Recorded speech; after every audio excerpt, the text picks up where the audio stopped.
সৎ চিন্তা, সৎ সাহস এবং নির্দিষ্ট লক্ষ্যে আপনার এগিয়ে যাওয়ার বুদ্ধিমত্তা আপনাকে সফলতা এনে দেবেই।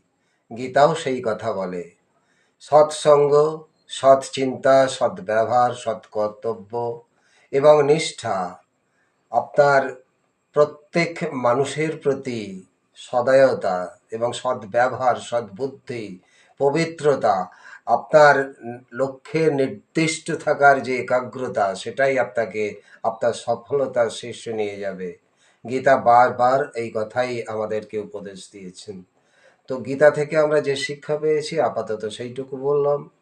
সৎ চিন্তা, সৎ ব্যবহার, সৎ সাহস, পবিত্রতা বজায় রেখে আপনার নির্দিষ্ট লক্ষ্যে আপনি স্থির বুদ্ধিতে, ধীর মস্তিষ্কে নিজেকে সংযত রেখে এগিয়ে চলুন।